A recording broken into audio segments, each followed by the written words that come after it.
The calendar has turned to February, and we are back here on Chris and Company after a week absence. Thank you very much for everyone for being patient. I had a family matter to attend to a week ago. Everything is squared away, and we can return to consistently uploading interviews. And today we got a good one. Michael Stone, a.k.a. Stoney, will be joining the program. That's already been recorded. I did this out of order, Christopher Nolan style. But before we jump into the interview, I do want to throw out a few programming notes. If you're watching this on YouTube, hit that like button, hit that subscribe button. Let's get those watch hours up. If you like listening to us in audio format, you can find us on Apple Podcasts. You can find us on Spotify. And if you're saying to yourself, hey, look, I like Castellani, I like his content. If only there was a place that I could go where you put the two of those things together, you can. CastellaniContent.com, getting updated all the time. Every episode of I'll Say This, every episode of Chris and Company, every post-game video. If you want to recap on every Michigan video that we've done throughout their basketball season, if you want to recap the Lions' magical season, sans the final game against the Commanders, you can do all of them, and a lot of stuff coming down the pike. A lot of stuff you can recap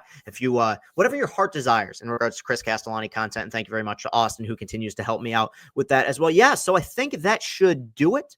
Let's just jump right ahead to the interview. It's one of the longer ones we've done, and I mean that in a good way. I think you guys are going to really enjoy this one. So let's get to our interview with Stoney.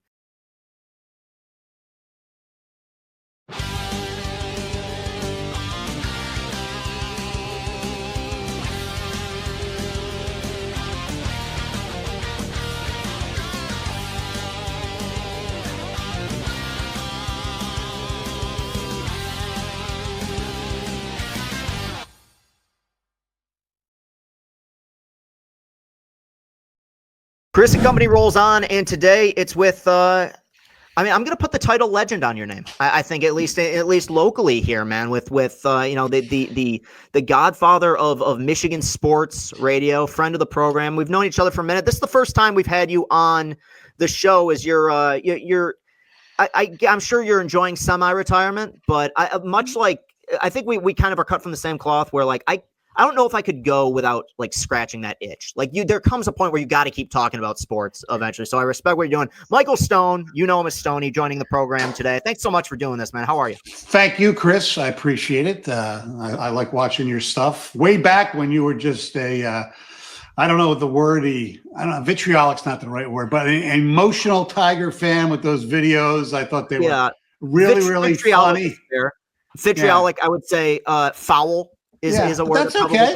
Yeah, no, it's whatever works, I guess. They deserved it at the time. At the time, and you know what? That's until last year. It's so crazy about this, and I want to obviously make this about you, but I just want to bring up this point. For 8 years, man, I was doing these videos after every game, and the most common question I would get asked is, "What are you ever going to do when they get good?" And I said, "I don't know. I've never done a season in which the team's been competitive. Obviously, that changed last September, and who knows? Last night during a live stream, it was announced that Jack Flaherty was signing. So if Alex Bregman signs in the middle of this podcast, I might have to stop for a few minutes, do a couple cartwheels and a quick video, but and then the show will continue to go on. And we will talk about Tigers here a little bit in a second. But I want to kind of start going back to the beginning because there were two things that were born in 1995. One was Chris Castellani, and the other was the Stoney and Wojo show. And so there's a beautiful symmetry to those things. I feel like Michael. And it's one thing that I've always respected about you and the job that you've done. I think a big reason why you've been so successful is that I think you're in an industry that has a tendency or can be combative, and you've never struck me as a guy who necessarily enjoys there's some people who thrive on hate and making enemies and burning bridges. And I think that you've always done a great job of having a lot of people's respect and maintaining good relationships with people. I use Wojo as an example. You guys worked together, did a show together for a long time. Then you kind of went your separate ways, and yet you still, he's gone on to be very successful as of you. And yet you often hear these horror stories about people that work together either on television or radio, these famous duos. Oh, yeah.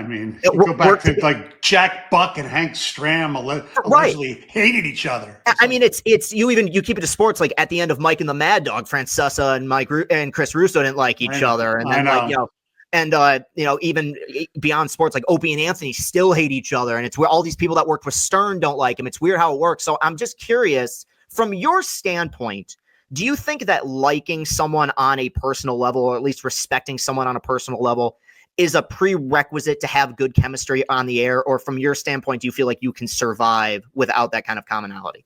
I don't know if I could survive because that's just not my personality. But you've mentioned, Mike and the Mad Dog, Opie and Anthony, and there's tons of others that they go to work. Once the light comes on, they're like best friends. And once the light is done, they like can't stand it. And I don't know how you do that where you're sitting with somebody in close quarters and basically, in some respects, bullshitting the fact that you guys are, friends, which to me is absurd. But, whatever works, and it's interesting.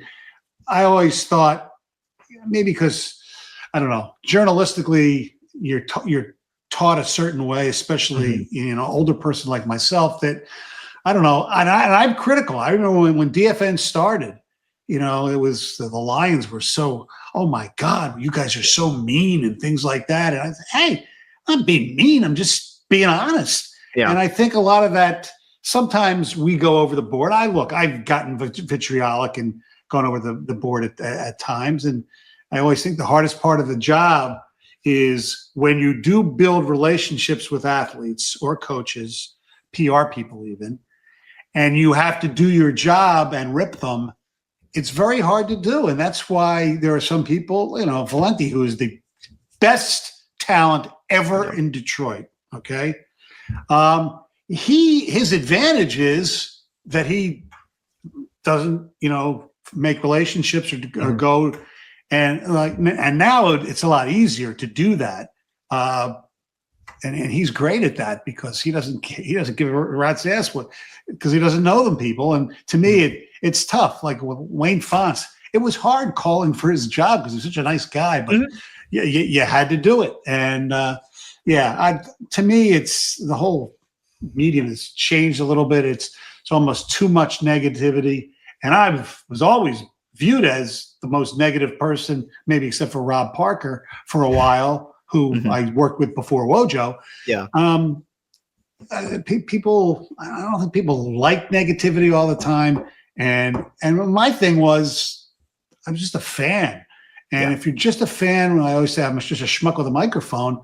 If you're into it, if you're real, if you're emotional, good or bad, just be real. And that's what I tried to do. And the other thing I'll say, Chris, that made me, if you want to say successful, is with a few exceptions like sex life and things like that. Yeah. My life is basically an open book. I mean, people grew up with my girls getting, I remember when they were born and things like, and I've talked about, doing a lot of drugs when I was in the 80s and things like that. And that's just, to me, that's what made it. That's what made me. And I'll still always be an open book.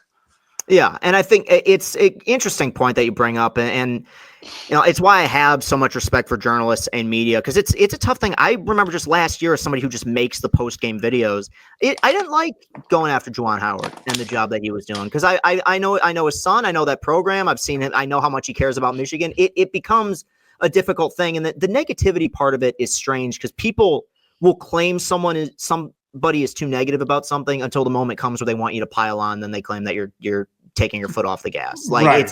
It's weird how that works with certain athletes and certain teams and certain coaches. You mentioned the Lions, and I was going to save this question for later, but I figured it kind of relates. You've worked in Detroit in a period, and you have seen all four of the professional sports teams here experience varying degrees of success. But I think you've seen all of them reach a point where they've been in the running to at least be champions. And in the case of the Red Wings and Pistons, they've won championships. And so this is a question I've always wanted to ask somebody who, especially somebody who works in Detroit sports radio.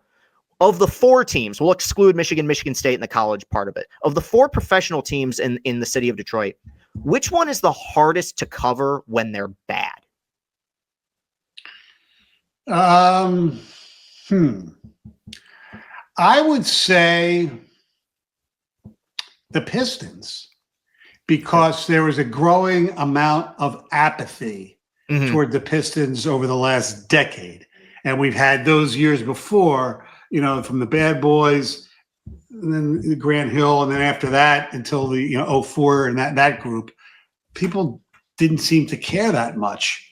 And I'm an NBA guy. I love all the teams. And now at least it looks like they're going to make the playoffs. They lost a tough game Monday night here, but they're fun to watch. But I'm telling you, try to get Pistons calls or anything besides if they made a trade, That's the hardest.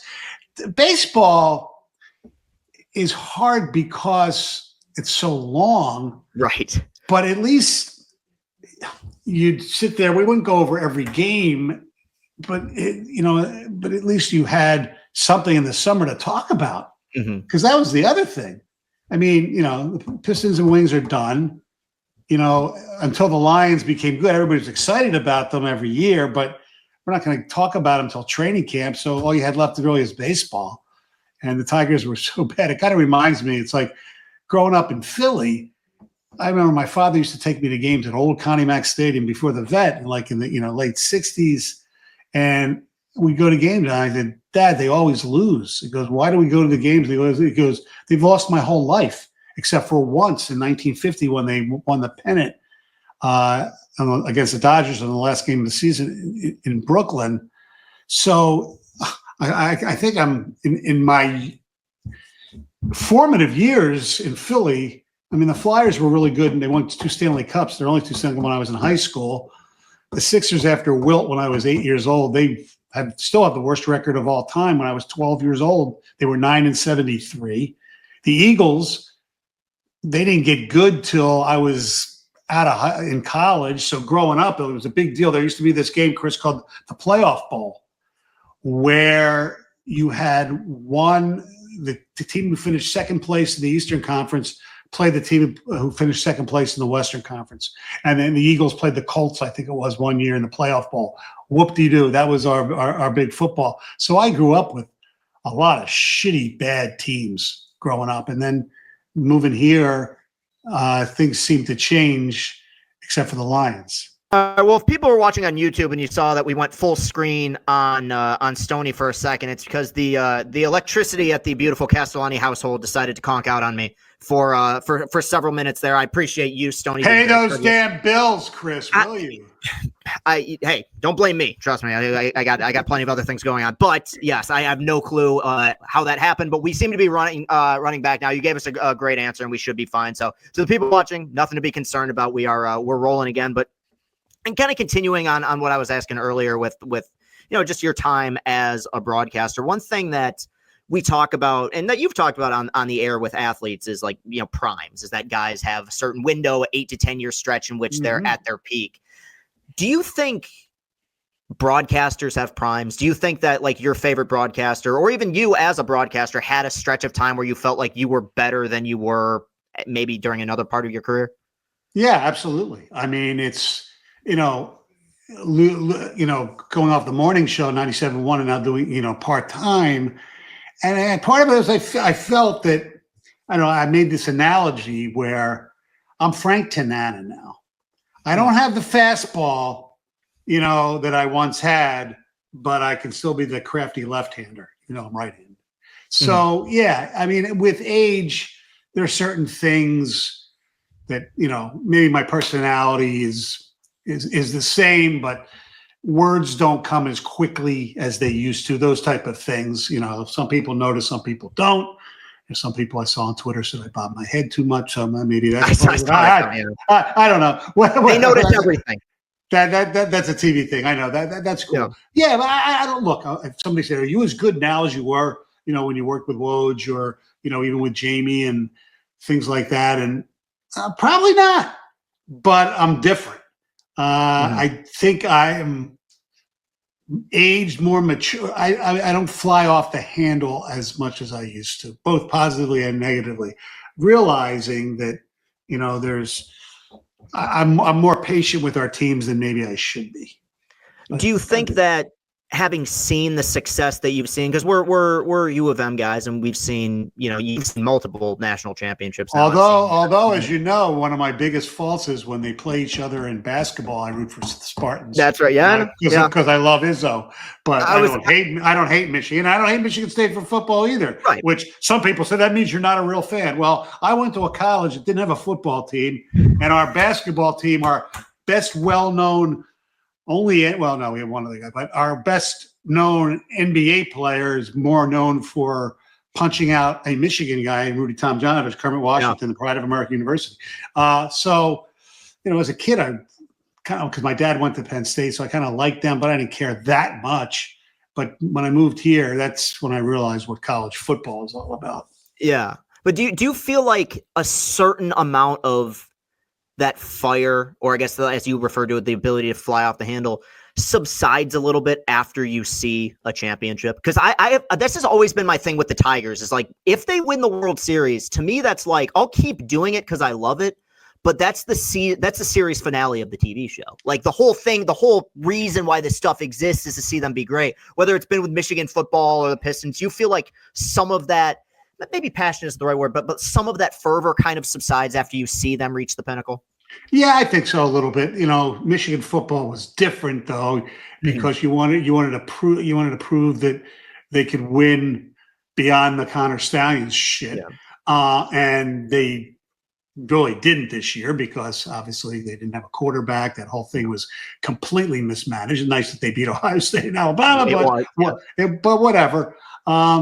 But it's interesting because I moved here in '86. So the only two teams I've never seen win a championship professionally is the Tigers and the Lions. I mean, I was there for the World Series that they didn't win, and 2 NFC championship games that one was that one I watched on television, the one against San Francisco. So, yeah, I mean, what's else? I'm going off the rails here a little bit. No, go ahead. But what's crazy and is also for the players. Like the Pistons are my perfect example. The bad boys, as they lose to the Celtics in '87 and then '88, they lose to the Lakers in the finals. They were so much fun to cover. Mm-hmm. Once they win, they suddenly are not as much fun. They're kind of dicky, Yeah. And that happened to the '04 team a little bit, not as much for me because I got along with a lot of Rip and Chauncey in particular, but. The Red Wings they were so much fun to cover. And after they won back-to-back, when they went back in 2002, there was a different cast of characters. But now, the '08 team, you don't get the access. That's the other thing that's changed. I think I would say, and this is sad, when the Pistons, not so much the Pistons, but when the Red Wings went through their run in the late '90s, they'd lose to San Jose, and they struggled. They lose to the Devils in the finals, and that's when DFN started during that time period and became really popular. Those guys knew the Stoney and Wojo theme song. They listened. I bet you, Chris, 90%, if not more, of Detroit professional athletes, and it's probably the same in every city. They don't listen to sports talk radio. They don't know us, and a part of that is because we don't get the access that we used to as well. Yeah. I mean, it's kind of depressing that I've never actually interviewed on the radio Kate Cunningham. Hasn't been from the lack of trying. And the Pistons, they do a great job getting us guys for the Restore the Floor podcast that myself and Evan Jenkins do. So I'm not mad at them. It's just the players themselves. There's so much money involved, and it's all about ESPN or national brands or social media. Yeah. That's where they want to be. It's a weird thing because I feel like publicly, with social media being what it is, we do have more access to these guys' lives and what they post and stuff they eat and where they're at. But in terms of that's a good point.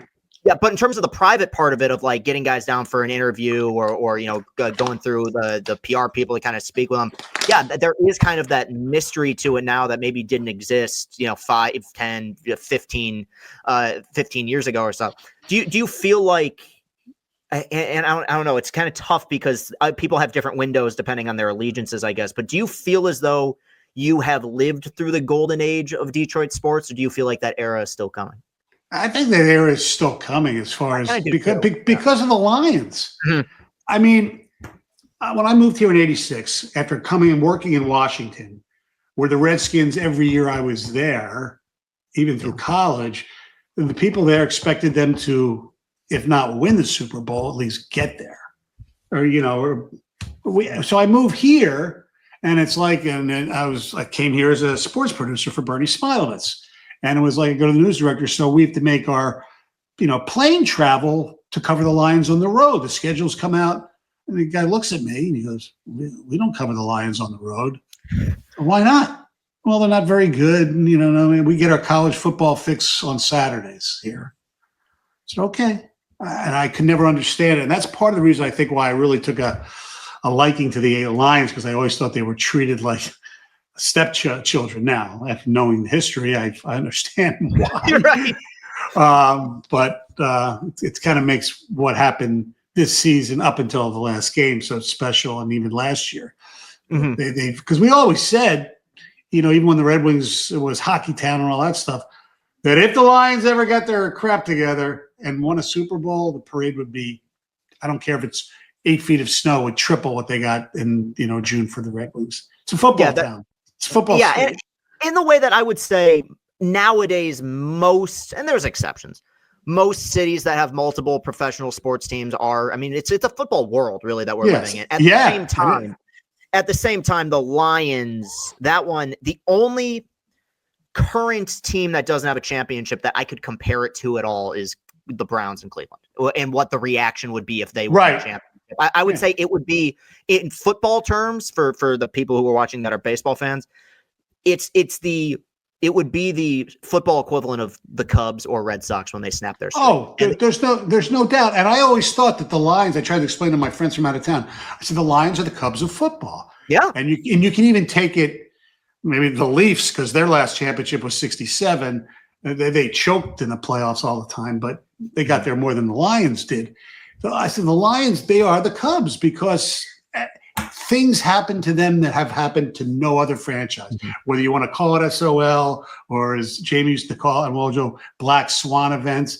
I mean, they're the only team that have a guy die on the field. Twice in their history, they were victim to the longest field goal in history at that time. Yeah. Tom Dempsey, who had half a foot, and Justin Tucker a few years ago.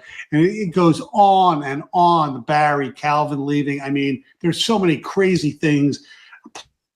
Getting run over by a drunk driver while he was mowing his lawn in the offseason in Louisiana. I'm talking about Eric Andelsek, who's on his way to becoming a Pro Bowl offensive lineman. It's crazy what's happened to that team. And unfortunately, they screwed the pooch, so to speak, in the first round, the second round of playoffs. It's still even tough for me to almost talk about, just because I know how disappointed so many people were, and it's just there's depression for a week. There's no way around it other than dude, you just laid an egg, man. I mean, this was not, and look, Washington played fantastic, and I acknowledge that. But the thing is, with the defensive injuries in that game, had it have been a 52-48 shootout classic where the last team that scored won, and there were no turnovers and no punts, I could have said, well, you're without a heavy majority of your defense. They're out, an elite game wrecker in Hutch. Yes. You figured it would catch up to you at some point. But when you're doing shit they never turn the ball over. And you turn the ball over 5 times. It's just that's when it starts to, those bad memories start to seep back into your head. And it's funny because the Cubs are the perfect comparison, because I was in college when the Cubs won it all in 2016. And I knew, obviously, there's, a lot of Chicago people and a lot of Cubs fans that are around Michigan. And it's so interesting how, watching that as an outsider who's not a Cubs fan, but was rooting for them, saying man, you guys, you got the best team. I mean, you got Theo Epstein, you've assembled it. And every time they so much as struck out, it was almost like a reactionary, flinch. Here it comes. Here comes the meltdown. Here comes the blown lead. And it's just, even, that game 7 against Cleveland. Rajai Davis's home run. Right. Yeah. That was the one sporting event I remember watching where I said, man, this is one of the most entertaining sporting events I've ever watched. And I am so glad I am not a fan of either one of these teams right now, because I'd be losing my mind. Because the Indians were basically good. The Cubs themselves, only they won 1948 it was. And one of my good friends who Matt Derry's such a huge Cleveland fan, I was kind of pulling for them for him and his late father, who was a great, those are the type of things when you don't have a dog in the fight. The Cubs, I think that was, a lot of that was a gimmick. The whole Wrigley Field stuff is good, but they're not real fans. And Cleveland, for so many years, they didn't show up, even when they had good teams. Yeah. But I wanted, somebody to experience joy. That's why. That's when where you're getting older. When teams that you hate, although it'll never happen to me in the Cowboys or Ohio State, but I used to grow up, I hated New York teams. Now, when the Rangers, are going good, or not so much the Yankees, but even I have friends who are Met fans, Yeah, that's a big one. I don't know. That's with there's certain teams I'm with you, especially with Ohio State. But like you brought up Tom Izzo earlier, like I would love to see Izzo win a second championship. Yeah, I think it'd be great. First of all, the conjecture kind of annoys me regarding like legacy and stuff. Like the guy's been to a million Final Fours. Like what really he's got to win 2 more games to prove that the guy's an elite coach. He's done it for 4 decades at this point. So I'm just the annoying part of it. I would like to see get out of the way. But even just locally, I think it'd be cool. Like the guy's been here forever. Like he's run like we will never see another coach like that in this age where you've already seen guys like Jay Wright and Tony Bennett, these guys who said, man, this era, like I can't adapt to it. I'm gone. The idea of a guy being here for that long. And I'm kind of surprised he's still there because I remember one of the last we had a good argument on the air because I said, Tom, I think the transfer portal is going to be good for the kids. He goes, "Kid, what are you kidding me?" He goes, I said, "Yeah, because these kids, they're not playing this place. They get to go somewhere else." He goes, "Yeah, except all the kids that they don't talk about who go into the portal and they don't come out. Right. They're stuck. They end up they are number one, or they can't get anywhere because nobody wants them." So and he goes, and now where's their degree? What school is their degree going to be from? If they've been to 3 or 4 schools, right? Yeah, I does seem like he's softened up on that a little bit over the last few years. I feel like because he still used the portal. Now, there's no reason for him to use it the way that, say, Dusty May did, where you've got to field an entire team. Like, Izzo would rather retire than have to do that. But I think the idea of like, oh, let's grab this grad transfer, I think it's probably changed as he's tried to adapt over the last several years. Interesting point that you brought up that the only 2 teams you haven't seen win championships here are the Lions and the Tigers, obviously. But you've seen a lot of great runs, whether they ended in championships or not. There's a lot of them. Big one behind me is Trey Burke, obviously that would be the first beeline run. And so I'm on just a personal gratification level, even if it wasn't a championship or resulted in them being the last team standing. Was there a certain team whose run you found most personally gratifying, just for your career or even your personal life at the time? I think gratifying as a fan would have been the Bad Boys. Okay. Because the Bad Boys reminded me of the Broad Street Bullies, my Flyers growing up, where everybody hated them because they're dirty, they fight, they do this, except that particular fan base. And, with Lambier and Mahorn and all that stuff, very, very analogous to what the Philadelphia Flyers were when I was, in high school. So I love the fact that, and in fact, being from Philly, we always hated the Celtics too. So the fact that the Pistons beat the fucking Celtics, and I love the Bad Boys. The Wings was just it was great because they had so many years of. They lose to San Jose at home in a Game 7, and Osgood's crying in the locker room.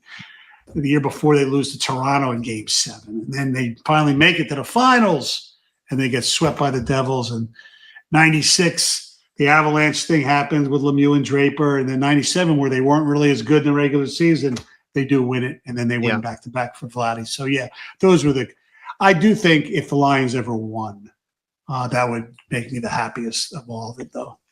And the Tigers, I'll say, 87, I was here covering them. That last week was unbelievable, where they came from behind. And then they blew it in Minnesota. That was one of the loudest baseball. That Metrodome was ridiculous.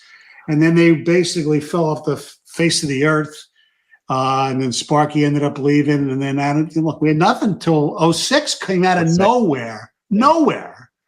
And they kind of gagged in the World Series. And 2012, they gagged. And in 2013, as Leland said, it was his best team he's ever had. It was.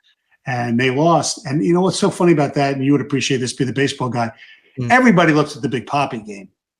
Leland said, that's not the game. He goes, was it the Lackey? No, he the said, Lackey game? The next game.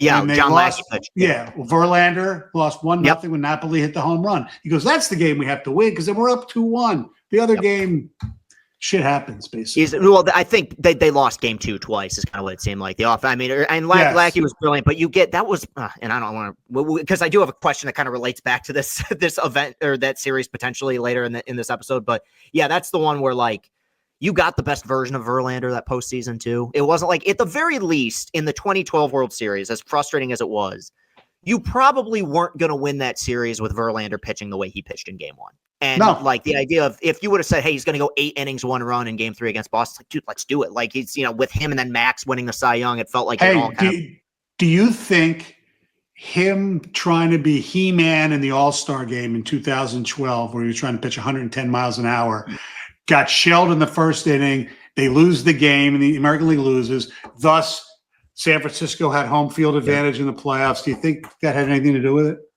It didn't help. I mean, I think that home field advantage in baseball of the 4 major sports is probably the least important. I mean, we've seen series recently where it went 7 games and the home team never won. At the same time, they had just finished. They'd won their last 2 against New York in Detroit. You don't have to travel. You get to line up your rotation however you want.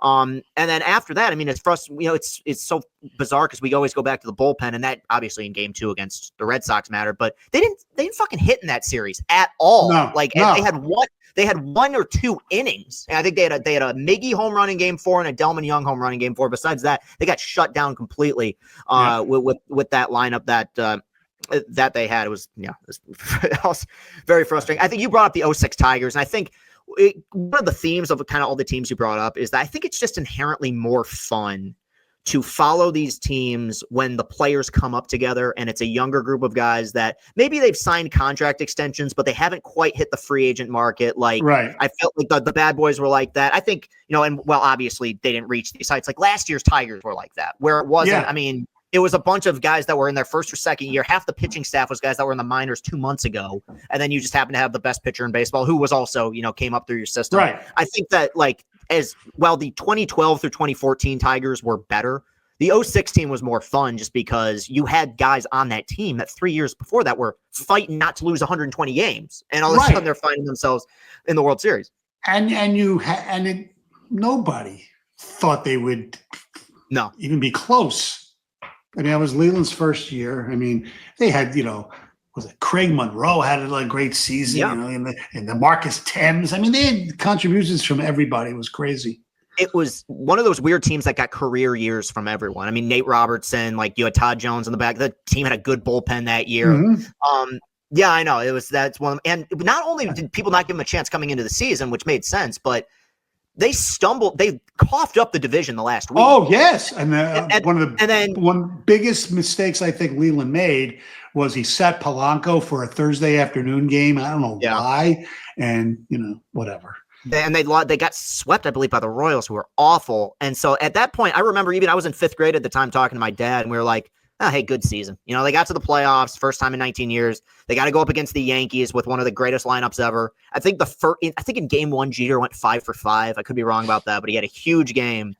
And then they won game 2, and the entire world's reaction was it was like they got to the end of a movie and they changed the ending. People were like, this isn't supposed to happen. I know. And then you get Rogers was brilliant in game 3, and then the kind of magic continued.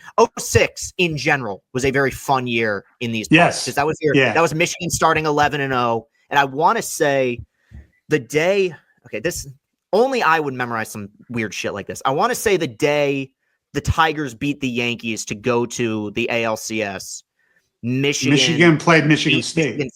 It was the last John L team. And when Michigan was undefeated, because they had hammered Notre Dame on the road with Brady Quinn when they were number 2 in the country. All right. You want to play Michigan Tigers playoff deal? Let's do it. 2013 game 1. Okay. Where was I in watching that game? Wait, game 1 of the ALCS. ALCS. Okay. Sanchez pitched. Yeah, I think I got it. Because I had an intramural basketball game at Lansing Catholic High School. It was a big game. It was my senior year, so it was a big deal. And I traveled. I was keeping up with, I'm going to assume, You were in Happy Valley for, I believe, the 4 overtime game between. Yes, Brandon Gibbons kept missing field goals. Yes, and they should have wrapped that game up in overtime too, because they had the late score. They hit about a 30-yard pass with about 10 seconds left. Yeah, and then Gibbons, who was automatic for 2 or 3 years, had like a short 30 or something yard field goal, got blocked.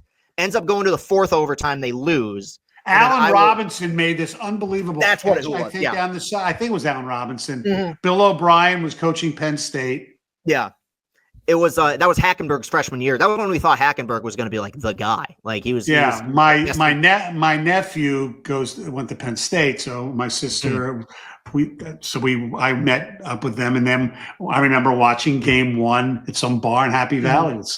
Sanchez almost puts a no-hitter. Yeah, he walked 6 and struck out 12, I think. I know.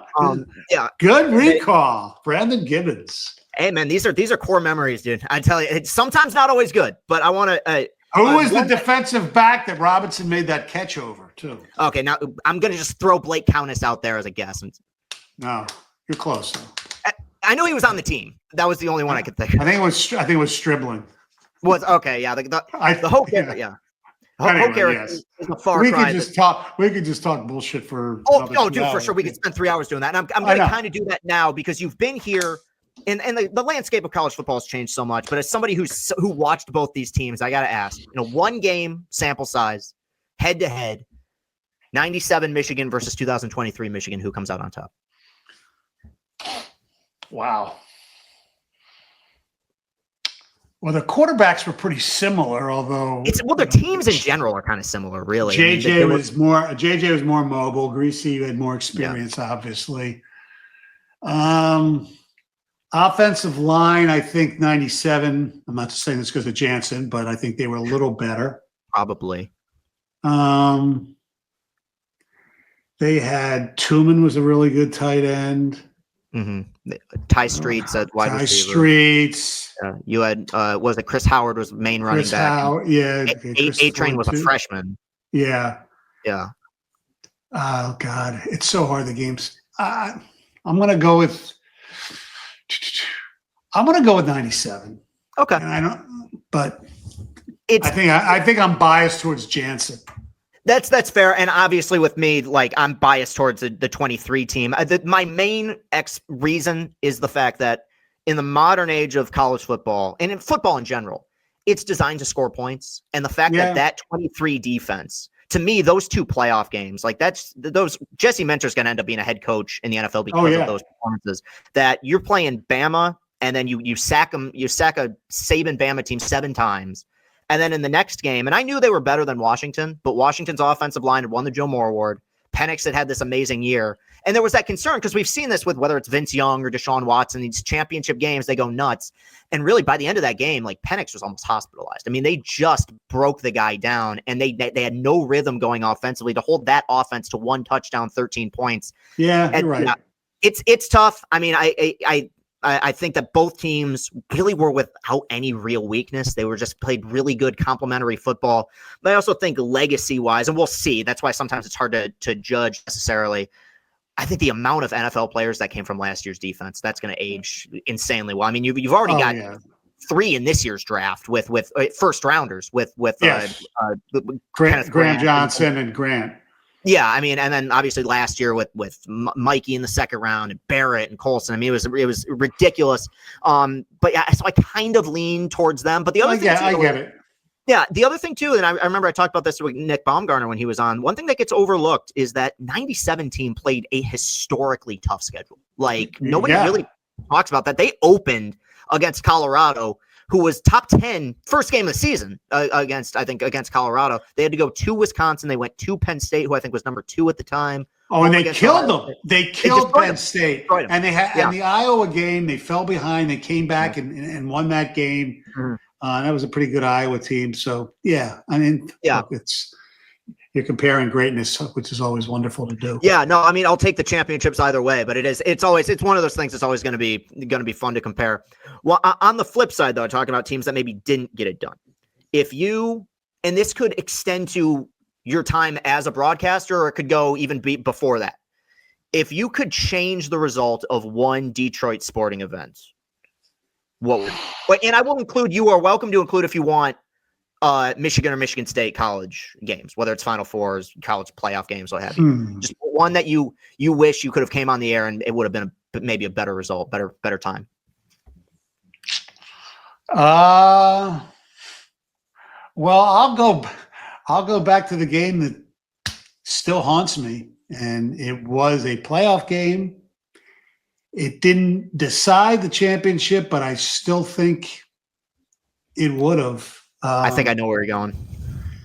Game 5, the Palace of Auburn Hills, Robert Horry's shot. It's just that play. I talked about that. I was on the air with Costa last week, where the 3rd and 1 play in the Lions Commanders game didn't quite rival that. But I mean, I'm telling you, for years, I'll be in the shower and the Robert Horry play will still come up. Yeah. It was ridiculous because they were down 2-0. They got blown out in the first 2 games, came back 2-2, and they lost that game, and they won game 6 and lost game 7. And if they would have won game 5, I don't think they would have been a game 7. And they should. They screwed it. Rashid just completely screwed it up. That's the one. Here's a throwback to my youth. 1972, the Flyers are playing, and in those days, that was everything for me. And we had just gotten playoff tickets, and all they had to do was get 2 points in the last weekend. And the first game was a Saturday against the Pittsburgh Penguins in Philly. Flyers are winning, and Pittsburgh ties it up with 40 seconds left. Fine. So they do is tie at Buffalo. Buffalo, it's either the first or second year. The Flyers up 2-0, 2-1, 2-2. And I'm talking to my best friend, who, by the way, I had dinner with tonight here in Florida. Oh, nice. Right on. So we're sitting there. We're going to the playoffs. 4 seconds left in the season. A guy by the name of Jerry Meehan winds up, takes a slap shot from the blue line. Flyer defenseman goes to block it, screens the goalie. Buffalo scores with 4 seconds left in the season, and the Flyers don't make the playoffs. I screamed, cursed. I was 12 years old. My parents sent me to my room. I was in hysterics, crying my freaking eyes out. That's the one. Those are the ones that stick with you, man. And it's, I think that we brought up the Ortiz one earlier. I think there's definite symmetry between the Ortiz one and the Horry one, in the sense that both of them were so, I mean, I'm just be real, they were so goddamn stupid, because the one thing you knew in that situation, don't let Robert Horry, as clutch a NBA like late game 3-point shooter in the playoffs as there is, get open. Like, if Rashid would have had a hand in his face and he banks a 3-pointer, it sucks. But it's not a lapse. It's a guy, it's a have to tip your cap guy makes a lucky shot. It was like the shot Trae Young hit today. Right, exactly, right. Where it's you'll take that shot 100 times out of 100. Guy just executed. Same thing with the Ortiz thing, where it's like I still look back at that and I say, have Benoit bounced 4 changeups to Ortiz and then Napoli hit a grand slam, wouldn't have been happy. But I'm not going mano a mano against the best postseason hitter of all time. I kind of know, I have an idea about how this is going to end. And a lot of people got on Leland for that. My only frustration was the pitch selection and location to Ortiz. Benoit had been great that year. That was kind of he was. And everybody said, well, they should have put lefty, they should have put Phil Koch in. Phil Koch was awful that year. Right, exactly. Okay, here's the other thing about that game, and I've been told that Scherzer I've heard that too. He won it out, and that kind of screwed them. Do you believe that? Because I hear a lot of it. I do, actually. I do too. Yeah. Because we've seen that from him. I can't even give you the exact example, but where he's, given all he's got, and he says, I'm out. I'm out of gas. Yeah. He did that, I think, in a playoff a few years ago too, but it happened. And then, you want to even go to the following year. I mean, I wasn't a huge Osmus fan, although I liked him personally. He took a lot of heat because remember, Sanchez came back from the injury. Right. People say, why didn't you take him out? And I was told it was pretty much the same thing. And the Osmus, went on the sword for his player. Sanchez didn't want to pitch more than when he pitched, which is an inning or 2 or something. I don't remember. Yeah, I think he went 2, because I think Verlander went 5. You bring in Sanchez, he pitched, I think, 2.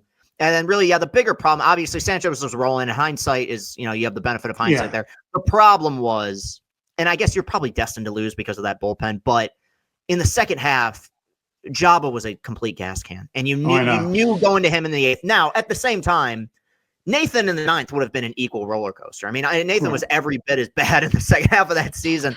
But so that was going to rear its ugly head eventually. But it was just, I remember I was watching that game at a bar on the west side of Michigan, and the collective just like air that left the room when they saw that Jabba was entering the game. It's like, and teams pick up on that. Like Camden Yard came alive the second that happened. You knew they were in trouble.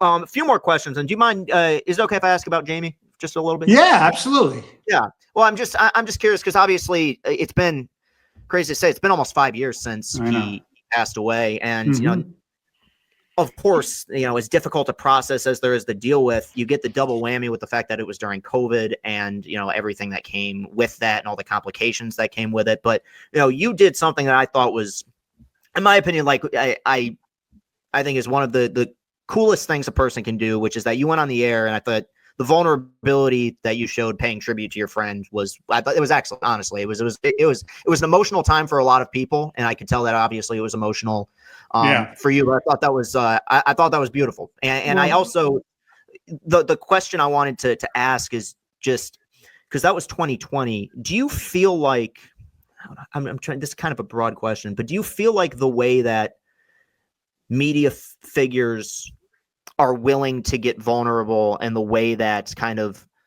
grief is accepted by the media has changed? Like, do you feel like you could have done that broadcast in 2005 and it would have been equally as accepted?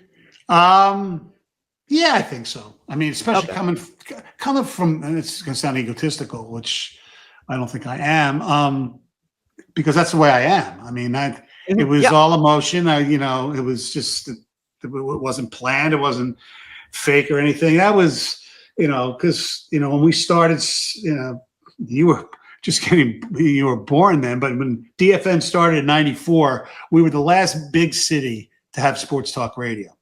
And we started, and I did afternoons with Rob, and Jamie was the update guy. And so I knew Jamie for so long. And then, you know, DFN had a lot of strange things happen to that station. And then I ended up at 97.1. Jamie was at CSX doing some stuff.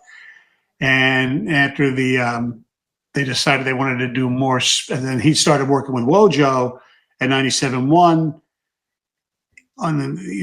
when he was at 6 o'clock. And then they decided they wanted more sports in the morning, so they let Bill go, and Jamie took his place, and it was like natural for me because he was my friend. Jamie he had a very dry, sick sense of humor, which I loved. Most people didn't know. And, you know, not just because he went to Northwestern, but he is like one of the smartest human beings on the planet. He was just really smart, sarcastic, and he knew his stuff. He was really, really good too. And he was a great husband and father. It still sucks. It's amazing. Yeah. Yeah. Anyway. Well, yeah, I know. I'm saying I hate to. No, it's okay. Because it was as many tributes as he should. Exactly, and that's the one I wanted to bring it up just because, like, you know, I think it's a testament to him, the fact that it's still something that's talked about. The studio is now named after him, and really the outpouring of support from people that I didn't even know were aware of him or what you guys did, I thought was pretty remarkable. You see, I remember Seth Meyers out posting about it, and you saw, you know, all these beautiful tributes on social media. It was Seth and him were fraternity brothers at Northwestern. Right. Yeah. And so is Dave Revson of the Big Ten Network. Greenberg knew him a little bit. He was a few years older, Mike Greenberg at Northwestern. So yeah, Jamie did the Northwestern thing very well, and his daughter's doing it good now too. There, awesome. Yeah, it's good to. Yeah, hopefully his family's doing well. And is there a charity set up? Does he have a foundation for? Yeah, we do a softball game every year. Okay, all right. I'll link to that in the description in case there's anything people are interested with that. But obviously, rest in peace, Jamie Samuelson. But you know, man, even going back to when I was doing these at Central, you've always been very supportive of what we do here. Appreciate it. I know my producer appreciates it as well. You're a good egg, dude. I mean, I genuinely, I enjoy shooting the shit with you about Detroit sports. Like, this is like, I could have done this all day, but genuinely, like, it's you've been able to do this as long as you have for a reason, and not just because of, you know, you knowing your shit, but because, you know, people like being around you. You're an easygoing guy. As far as knowing my shit, the way it is now, especially, I knew my shit a lot better when I was younger, as you'll find out you do too. Your memory is much I'm getting better. there. Yeah. But here's the thing. When I did afternoons, when you could sleep to a normal time, it was a lot easier to go to games and follow games and do more. Doing mornings, I mean, it's tough. That was the one advantage of having the Pistons and the Wings sucking for so long, is that you didn't have to stay up to watch them play. You didn't have those, the Wings used to have those late playoff games on the West Coast and things like that. Like the other night, I was watching I worked with Costa in the morning. I was watching the Edmonton game, and then I'm going to overtime, and I'm stayed up till 12:15, 12:30 to be up at 4:30. Not the healthiest thing to do, but you know what? It's what I do. One thing I do want to, wanted to talk about a little bit is when you talk about what makes people successful. I just think we were one of the first, me and Woj, and actually Parker a little bit before he left, to not just do all sports on a sports station. Yeah. I mean, whether it was, we didn't get too political. That's for damn sure, because you piss off half your audience on the side, you say. I learned that the hard way. I think we all do at some point. Yeah, the first time Trump ran, it was like during the primaries. It was like he was entertaining. It was like So anyway, not enough of that. But even the little things like the tournaments that now everybody does, the brackets and stuff that I think WIP in Philly did it, and I got it from my brother-in-law who listened to them, and we did it differently, but we got written up in the pay. It was, and we did different ones. It wasn't just the top 64 Tigers or whatever. We did the top 64, names for, breasts. If you remember, it was where we did all those, and it was, you just have to have fun. Yeah. And if you can't have fun, especially in the morning, that's the toughest thing, because people, not just in Michigan, everywhere, but a lot of people are driving to jobs that they can't stand. They want to laugh. They want to have fun. They don't want to be beaten down and have everything, if the Lions lose on a Monday or a Sunday, they don't want Monday morning to just be we do it, but not like that. And I never appreciated morning radio, that part of it before, but afternoons is the ticket, because things break during the day. It's a lot of fun. You get a lot of sleep. You can stay up late. So it's fun. It's still fun. I still would love to do it maybe a little more regularly than I'm doing it. But, with everybody on vacations and stuff, I still get to do it a lot. I like doing the podcasts.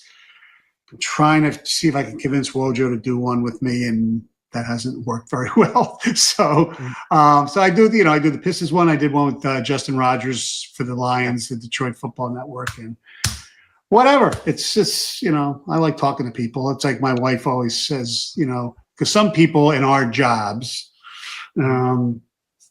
people come up to them and talk to them, and some people aren't really cordial, or they don't. I love that. My wife tells people, because and to me it means they're listening. Yeah. If nobody recognizes me or whatever, that meant something, maybe it's bad. I don't know. Yeah, it's a weird thing, because there are people that there's political pundits who hate going home and talking about politics, and I get that. I get that more. Yes. But I don't know. Maybe it'll happen one day. I have never tired of talking about sports. If I am fortunate enough to run into somebody who's seen my stuff and they ask about the Tigers, I get to talk to somebody about Tigers. That's the way to go. That's my MO. So no, we're in lockstep. I will say, I think you're in the right spot with it right now, because with the Big Ten being what it is, those 1 p.m. or 1 a.m. end of games on the West Coast are going to be a thing of the future here and a thing of the present. We got Michigan State tipping off at 10 p.m. on Tuesday at UCLA. That's right. So we can look forward to the idea of Big Ten West Coast trips. Was not something I had on my bingo card at any point in my life. No, here we are. Michigan already went through theirs, and now it's rough enough. That to me is the testament of a true fan. I remember, even as much as I love the Tigers and as much as I love baseball, I would be lying to you if there weren't a few moments in fucking late August when it's a West Coast game in Anaheim and we're losing 7-2, and I'm saying to myself, what the hell are we doing, man? Like, this is, I got to stay up for this. But you go through the grind. It is worth it. And so you never had the beauty, the luxury, I don't think, of listening in bed to AM radio, trying to get as many baseball games as you can. And I'm in Philly, listening to Tigers on 760, the Cardinals on KMOX in St. Louis, 1010, or whatever they were, and Chicago, baby. That's what I would do. And my parents would go to bed already. And I'm listening to this, I'm listening to that. Whether it's hockey, whatever. It's just, but I guess the kids can just do it on their phone and their apps. Although, you know what sucks? You know what sucks? I went to listen to the Red Wings game last night. They're playing Vancouver, right? And the Pistons game on Monday night on the Odyssey app. And you're not allowed by league rule to listen to your own team if you are not in that radius. Why? Yeah. Blackout thing. It's baseball's had the same annoying issue, but it's the inverse, where if you have the MLB package, you can't watch the Tigers unless it's on, or what was Bally, now it's FanDuel. I did. Somebody much smarter than me can explain why that's the case. My whole thing is, you're telling me in Florida you don't want me listening to the Wings Canucks game? Why? It's not going to affect the Florida Panthers ratings, right? Yeah, and you would think just accessibility should be the number one thing. Yeah. To pay attention to. Like, you should want more eyeballs on any particular game. All right, more importantly, since you're Mr. Movies, and I don't know as much as I used to. You see the Dylan movie yet? I did. You like it? Yeah, I enjoyed it quite a bit. I thought it was a good movie with a tremendous central performance. I thought he was great. He was great. I took my parents to see it. I talked about this when I saw, like, Bob Dylan is like my dad's hero. He's like oh really? Like, oh yeah, when I was in he's my Bruce. Yeah, exactly, dude. You nailed it. Yeah, like I've been, I've heard Bob Dylan records on and off since I was, 4 or 5 years old. So I was excited to see what they thought of it. But I thought of a lot of those recent musical biopics, it was one of the better ones. It's weird. I didn't realize that they were. I mean, I knew they were only going to do a certain time period, which is what they're doing with a Springsteen one that Jeremy Allen White's in. I think they're finally finished filming, but that's only going to be like a 2 or 3 year period of his career. But the only thing I didn't like about the Dylan movie was that you never found out, or they didn't investigate, why he was such a weird and an asshole to a lot of people. It was just, maybe we all know or whatever. And the other thing is, I remember Joan Baez. She was not that hot. That's one. Oh, they have to spice it up for Hollywood, I feel like. Yeah, I know.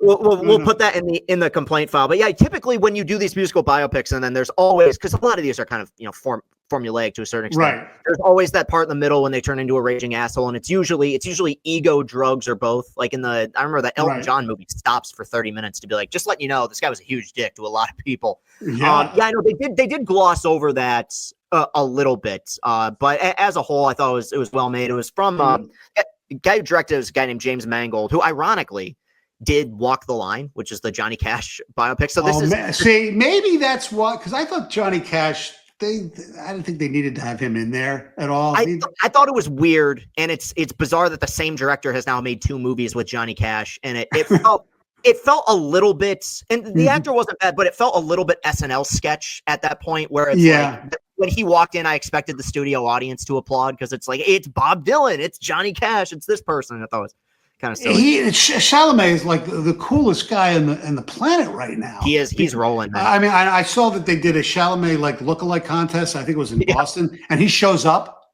I mean, he's been on College Game Day. He got Mad Dog, who was pissed that he didn't get a red carpet invitation, so he invited him to one in Europe. So, I mean, and he's so freaking talented. And I thought on Saturday Night Live, the upbeat Dylan song he did that is like really a deep track was great. Yeah, he was really fucking good. No, he's on an insane trajectory right now. I mean, like the highest approval rating I can think of any actor. And we're really kind of straying, but I want to just ask, because what the hell, we got plenty of time. Are you aware of what they're doing with the Beatles biopics? Like, No. Okay, so it's Sam Mendes, who is a brilliant director. You're right. He did American Beauty, and he did 1917, which I thought was one of the most amazing movies that like I'd seen in that when the year that came out. They're doing 4 different Beatles biopics, one about each different member of the band, told from I think it's similar stories told by from the perspective of, you know, one's Paul, one's George, one's Ringo, Right. one's John. Bold for sure. I mean, Yeah. I'm a huge Beatles fan, so I'll sit through like potentially 8.5, 9 hours of like Beatles, you know, biopics. I don't know if other people would, but especially in my generation. But I adore the Beatles, so I'll definitely be there for it. Yeah, they were the best. I mean, yeah. I mean, I remember getting Meet the Beatles. They won a Grammy last night. Yeah, I heard about that. Yeah, it was. I was doing a stream as it was playing on the TV, and it was one of those things where it looks like, obviously, with 2 of them having passed away, that it was an element of it was posthumously recorded. But the video that they showed had Ringo, modern day Ringo, whatever, he's 80 something years old at this point, in a studio recording with 1972 John as they're both just singing in a microphone. So it's you know, kind of neat. I mean, I'm not opposed to that just because I love the Beatles. I could see some people finding that a little bit creepy, but I don't know, any opportunity. And you know what? Credit Paul McCartney, man. I'd have to check his age. Still is playing like 3-hour shows, like you know, sold out. And they all blame Bruce for it. Oh, do they really? Oh, because he's brought. He set the standard for it. He still does at 75. Yeah. And McCartney's older. That's why. Anyway, have you ever seen Bruce? Not live, no. Okay, go back to like the late '70s or even Born in the USA stuff. YouTube like a full concert. You'll enjoy it. He's the best performer there is, whether you like the music or not. I'm not going to tell people what they should like and what they shouldn't, but his performances in concert are incredible. Now, I'm a little obsessive. 137 times is crazy, but I'm also older. I grew up in the East Coast where he was popular. I had a lot more opportunities to go at one point. You know, I had that stupid thing in my contract where I could take days off to go see him if he was in 750 miles of Detroit. I mean, so I'm obsessive, as my wife Cindy would say. You know, some people have husbands who drink too much. Some who gamble too much. You like to see Bruce Springsteen with your friends. It's okay. There are worse things in life, I guess. You know what? The guy who did recaps after every game of 114 lost Tigers season cannot call anybody else obsessive. Okay, like I would argue that's much healthier than, you know, having to watch Jordy Mercer bat clean up like 30 times a year. So we could. So do you play Immaculate Grid? Oh yeah. I play every day. Yeah. Best. What's your lowest score? Because I've kept track. I think I had like a 10 or an 8 once. And baseball for me is the easiest of the 4. Oh, for sure. Yeah. Because I can go back to obscure, especially if it's obscure Phillies and obscure, you know, like Phillies Tigers, you know, people will say, oh, you know, Glenn Wilson or, you know, whoever. And I go back and I'll, you know, Don Demeter and, you know, really guys that'll get 0.3% in the grid. So, yeah. My best score I'm looking at, because I had a list of it. It was grid 527.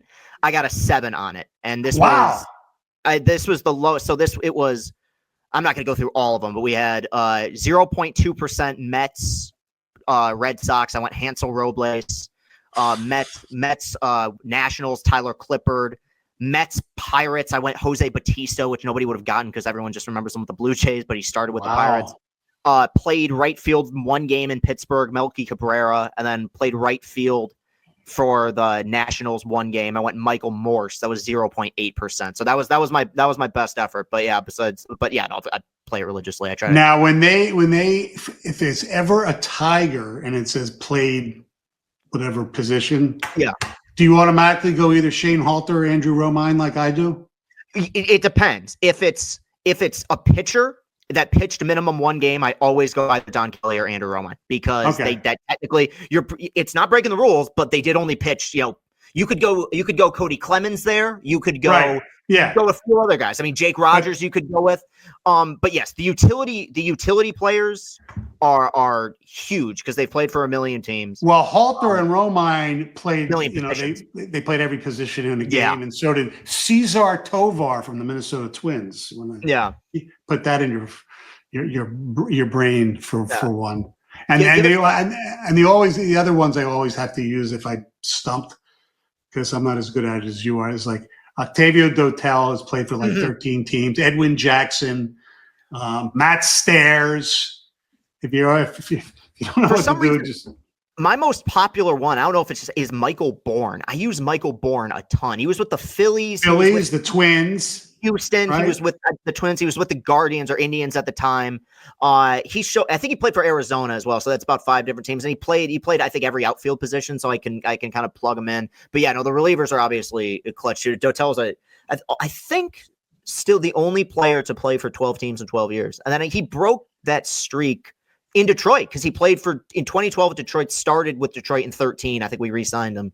And then he got injured early in that campaign. But yeah, he went I think 12 teams, 12 years. Yeah, like I said, okay, I got to cut this off because we could probably go on another 2 hours. Okay. And as much as I love it, I don't know how. I think the immaculate grid talk might be just a small section of my audience, so I could be wrong about that. I could be wrong, but dude, we'll do this again soon, man, and we'll absolutely.